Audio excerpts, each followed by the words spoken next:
A little bit of breaking news here, which may change the entire complexion of this video. Apparently, the the Raiders are trading Davante Adams to the Jets for a conditional third-round pick,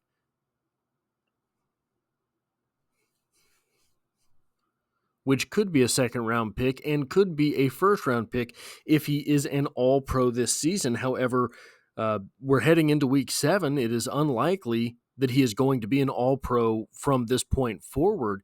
So the entire trade scale for players in this. So okay, let's just back up for a moment. All of the talk around the Chiefs right now is about the trade deadline. And that's a little bit misleading because the Kansas City Chiefs are 5-0. The Kansas City Chiefs do not seem to be particularly troubled. The Kansas City Chiefs have won some nail biters, but they were, in fact, wins. Part of this is because the Kansas City Chiefs are on their bye week right now, so of course trade talk is going to happen. But I think that perhaps the prevalence of the trade talk is also misleading in the fact that it is centered completely around one position group, and that's just not the way that Bret Veach acts. So I wanted to set the table for the video that I'm about to present here with an article from CBS Sports titled 2024 NFL Trade Deadline Primer, Date, Time, Notable Candidates, Potential Buyers and Sellers. Buyers listed Kansas City Chiefs. They're 5-0 despite a rash of injuries, including to Patrick Mahomes' top veteran receivers in Rashee Rice and Marquise Brown. While Mahomes, Andy Reid, and blitz-happy Steve Spagnuolo defense will keep them feisty, they could use additional insurance at the skill spots.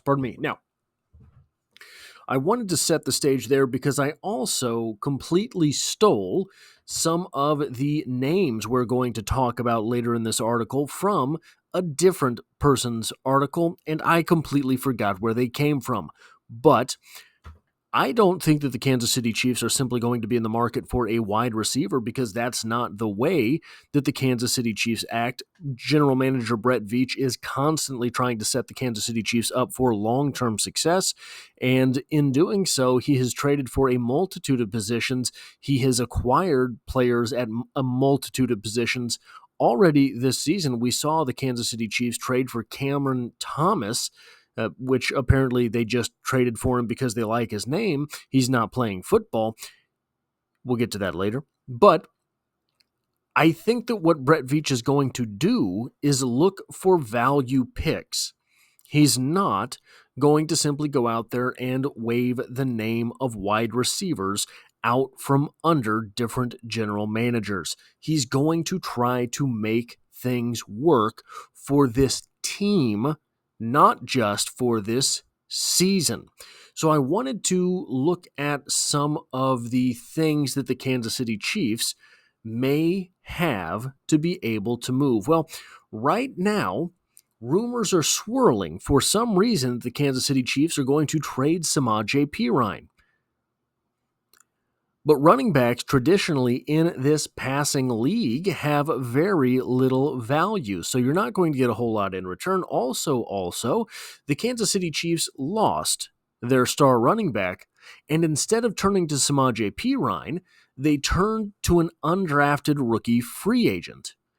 And when that didn't work out because of the fumble Rooskies, well, they signed a guy off the streets. What does this tell other NFL teams that the Kansas City Chiefs feel about Samaje Perine and what he has left? And why would they be willing to trade for him? I don't think you're going to get a whole lot out of Samaje Perine. I think he offers you more value as veteran leadership on the team at the running back position than he will in the trade market. Sky Moore, you're going to laugh. I understand. You're not going to get anything from Sky Moore, but here's the deal. Oftentimes, what happens with players like Sky Moore is a bust. We can say that now, I think safely. He will not yield much of anything in a trade scenario traditionally. But what often happens with players like this, the general managers are aware of the fans' ire. General managers are aware they made a mistake. general managers are aware that other general managers have players just like Sky Moore. Oftentimes with guys like this, what you see is a bust for bust move. This is not a series of videos on your favorite hub channel. What I'm talking about, we took Sky Moore in the second round. He didn't work out. You took player XYZ in the second round. He didn't work out. If we trade these guys, we just sort of erase that bust for a little while, and maybe both of them work out for each of us, but hopefully your guy works out for me. That is sometimes what we see with players like this. So, hey, I don't care what position he plays. I don't care where he was drafted. I just want to see the move. Doesn't matter to me. Carson Wentz, again, an unpopular move when I have suggested this in the past. But there are lots of moves around the quarterback carousel already this young NFL season. Yes, he is the insurance policy on Patrick Mahomes. But with this much offensive talent out, if Mahomes misses time, those games are probably non-refundable anyhow. Plus, I like Bailey Zappi. I think Bailey Zappi is an Andy Reid type of guy. I think Bailey Zappi offers more upside than Carson Wentz. I probably cannot convince you of that, but I think that Bailey Zappi being the Andy Reid type of guy, Bailey Zappi showing he's a plucky kind of guy. If you go and you find highlights of Bailey Zappi, he's got moxie. I like moxie. I don't particularly like Carson Wentz, but Wentz has a very extensive resume in the NFL, and some team might be willing to pay for that, especially as we have seen several veteran quarterbacks off the shelf, I'm looking at you, Colts, take rosters from younger quarterbacks this season and actually make the entire roster look better. So if somebody thinks Carson Wentz can do that for them, hooray. Get something out of it. Derek Nottie has played 55 snaps this season. He is a starting level offensive tackle. I jumped ahead. I completely jumped ahead.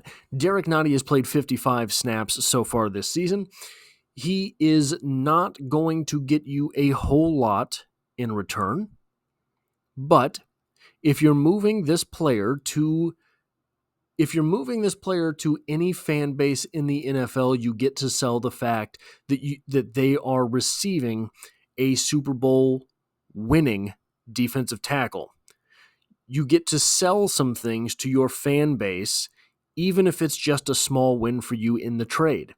The Chiefs would receive something for Derek Nottie, who is not particularly productive for them this season, has never really blossomed, has never really grown. So that is what it is. 5, Jawaan Taylor. Jawaan Taylor is a starting level talent at offensive tackle. Jawaan Taylor is one of my least favorite Kansas City Chiefs right now, despite the fact that I defended him all preseason, all offseason. I can't anymore. I'm done. And finally, the Kansas City Chiefs have draft picks that they can move.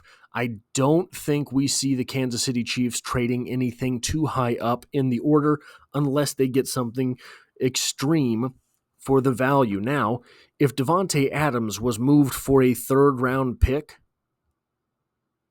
then I don't see any targets in the NFL that are going to... So it's weird the way markets emerge, right? I don't see anybody garnering anything more than a third-round pick at this point in the trade market if Davante Adams is yielding a third-round pick, possibly a second, possibly a first, but really you're looking at a third-round pick. So if this is the case, the Kansas City Chiefs, look, I don't think they're going to trade their 1, but if they can dangle their number 2 out there, pause, if they can dangle their second-round pick out there and essentially yield anyone off of the trade market, I'm all for it. So let's look at some of the positions the Kansas City Chiefs might be trading for. Wide receiver, the obvious spot. 2 players are done for the season, and one of the remaining players is still Sky Moore. Davante Adams is available. He has 18 receptions, I believe, for 209 yards on the season. I don't know what I did here, but 18 receptions, 209 yards, I believe. If this guy is the number one name and he is yielding a third-round pick, the Kansas City Chiefs can get any of these players. Amari Cooper, 24 receptions, 250 yards. T. Higgins, 25 receptions, 259 yards. DeAndre Hopkins, 14 receptions, 175 yards. Adam Thielen, 8 receptions, 109 yards. For some reason, in my mind, I thought Adam Thielen was injured for the season. So, whatever. Mike Williams from the Jets, 10 receptions, 145 yards. Kendrick Bourne has 3 receptions for 15 yards, and Treylon Burks 4 receptions for 34 yards on the season. Now, I think it's fairly obvious that for the Kansas City Chiefs, Amari Cooper and T. Higgins would be the big splash. If Davante Adams is yielding a third-round pick, and Amari Cooper and T. Higgins probably third-round picks as well. Maybe Amari Cooper a little bit less than that. T. Higgins, I think you're looking at something around on par with Davante Adams. A name here that I had no idea was on the trade block, Mike Williams, becomes extremely interesting to me. Can Mike Williams be had for a 6th-round pick? A 5th-round pick? I would be willing to part ways with a 5th-round pick for Mike Williams for a season. Mike Williams is a big guy. Mike Williams is the type of receiver that Patrick Mahomes has never had. Mike Williams signed a 1-year, $10 million contract with the Jets. Some portion of that is already paid because we are 6 games into the season. Some portion of that is still pending, obviously. But if the Kansas City Chiefs can yield Mike Williams for a single season, this is a guy who is 6'4", 218 pounds. Patrick Mahomes has never had that guy. This is a guy who is 6'4", 218 with a 4.54 40, 15 reps on the bench press. Patrick Mahomes has never had this guy. Patrick Mahomes has never had a jumbo receiver with multiple 1,000-yard seasons to his credit. Now, last season, he played just 3 games, yielding 19 receptions, 249 yards, and a touchdown. Played just 3 games, scored the same amount of touchdowns as Marquez Valdes-Scantling. Just throwing that out there, but is normally good for multiple touchdowns in a season, a career high of 10. This would be fantastic. If you can get Mike Williams for a 5th or 6th round pick, that is an absolute steal. And I think the Kansas City Chiefs would be prohibitive favorites for the Super Bowl once again. If you could have Amari Cooper or T. Higgins, if you'd have either of them for a 3rd, I'm willing to do it. Right? I think that either of those players for a 3rd round pick is an absolute steal. Offensive tackle. Now, neither Kingsley Suamataia or Wanya Morris have particularly taken over the left tackle spot. This is true. Jawan Taylor was penalized 3 times during the bye week. This is true. This is indubitably true. You don't have to look into it. You can just believe me. So, the offensive tackle position is a place that I think the Kansas City Chiefs might look for reinforcements. This is not really Brett Veach's style. If you look at this list of names, there is only one that kind of matches what Brett Veach likes to do. Cam Robinson, 6'6", 335. That's a Brett Veach guy, but he's 29.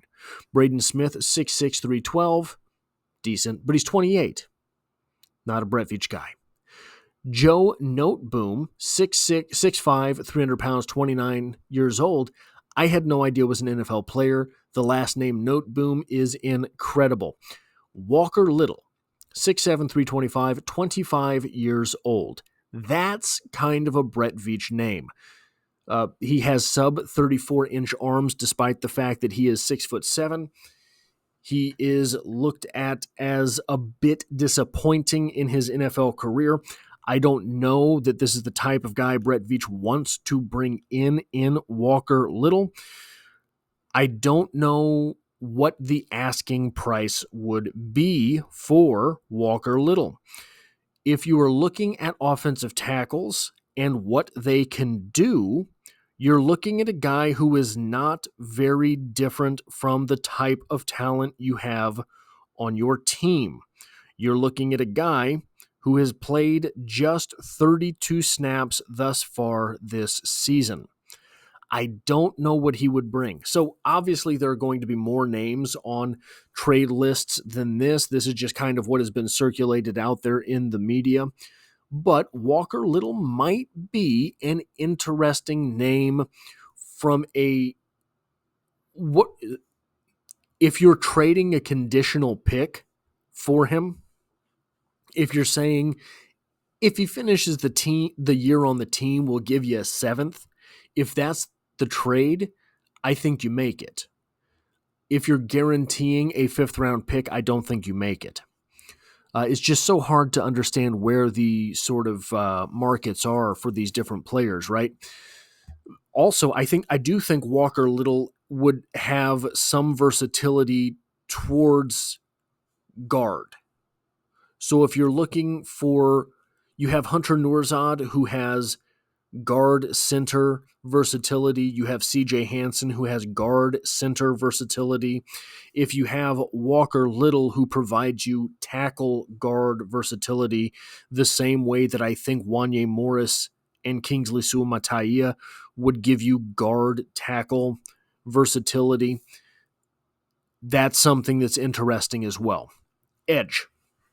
Mike Dana is suddenly and mysteriously injured and is not doing well on the season to begin with. Brett Veach felt he needed more firepower at the position before the season and traded for Cam Thomas, who has played 3 defensive snaps and 5 special team snaps. Even George Karlaftis has 11 tackles and just 1 sack on the season. The names that have been made obvious or have been obviated by the traditional media: Zadarius Smith from the Browns, Hassan Reddick from the Jets. It's not right. Azeez Ojulari from the Giants, Jadeveon Clowney from the Panthers, Josh Uche from the Patriots. Now, of these names, I don't know. That is correct on Hassan. Oh, that's right. I'm an idiot. I don't know what you want to do here. I have always been a fan of Jadeveon Clowney. If it costs you very little, that would be interesting to me. Of these other names, Zadarius Smith is the traditional Spagnuolo type defensive end.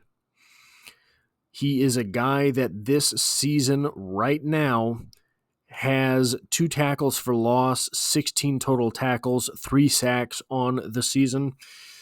He would be an interesting name depending on the cost. These other names, I don't really know exactly. I'm not real sure exactly what you're looking at with any of them as far as what their trade value would be and what you're getting in return. So I wouldn't be against any of them, but the cost is the big question there. Defensive tackle. Tershawn Wharton has emerged. Chris Jones is the number 1, and Mike Pennell is a fan favorite. That's great. But Wharton is on a 1-year deal. Jones is 30, and Mike Pennell is 33. Sebastian Joseph Day from the Titans and Roy Robertson Harris from the Jaguars are both listed here. Both of them have 2 sacks on the season. Both of them, in my opinion, are guys who would add versatility as the large edge rotation for the Kansas City Chiefs. Neither of them are particularly stout against the run, at least, and I'm not experts on either of them, but from what I know about them, they are not particularly stout against the run. Stout against the run is what the Kansas City Chiefs have been trying to acquire at the defensive tackle position for quite some time. You look at the mold of defensive tackle that they've been taking in the draft. You look at the mold of defensive tackle they've been signing off of the scrap heap, I guess you could say. They've been signing those jumbo 330, 340-pound defensive tackles. Neither of these guys, Joseph Day is 290, Robertson Harris is 310. Either that or reverse it. There's one of them's 290, one of them's 310.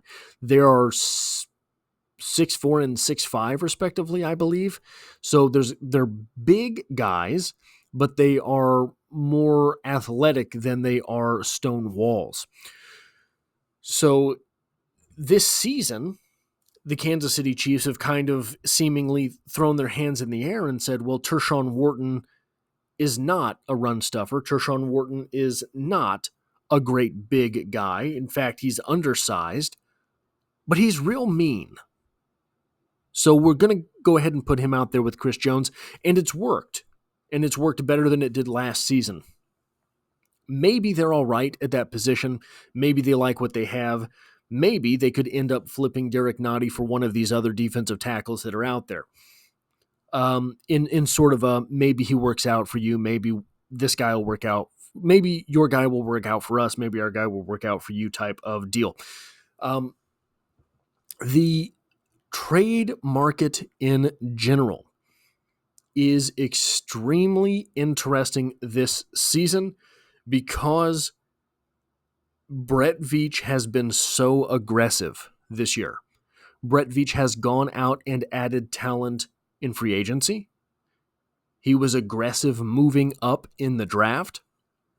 He was aggressive with the waiver wire. He even traded for players coming into the season.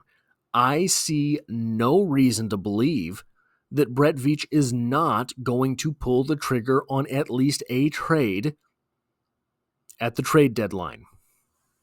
One of the interesting quirks about the Kansas City Chiefs this season and their position with the trade deadline is that they are cash strapped. You can change things around. I don't think you want to. You've changed things around several times in the past few years and ended up building up a backstop in your salary cap that is going to cause problems eventually. That said, you do have a little bit of space.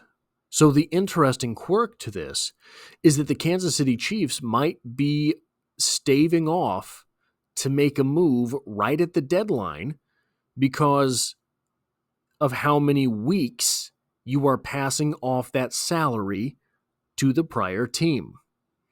Now, this means that it could be after the game right before the deadline that Kansas City ends up making a move because that is the maximum amount of paychecks that will be paid by the previous employer minus the time that you're going to get with the Kansas City Chiefs. The exponential quirk to that is not just the money aspect, but it's the fact that Andy Reid's offense takes so long to learn, and wide receiver is the primary position of need for the Kansas City Chiefs. So there are lots of quirks going into this trade deadline for the Kansas City Chiefs. And I think we're going to get some surprises. I don't think it's going to be, okay, well, the Kansas City Chiefs get to the trade deadline and they trade a 4th-round pick for a former 2nd-round pick wide receiver that busted out somewhere. I don't think that's what we're going to see. I think we're probably going to see some wheeling and dealing from Bret and this team, despite the fact that the Kansas City Chiefs do currently find themselves 5-0. That is all I have for this video. If you like or appreciate what it is that I do here, hitting a like button really does help me out, as it tells YouTube to share this video with other Kansas City Chiefs fans. If you find yourself here by chance but not design, the Kansas City Chiefs are the only thing that I talk about on this channel, dropping multiple videos every single week, and I hope to have you back for the next one. So hit the subscribe button. I'm trying to get to 5,000.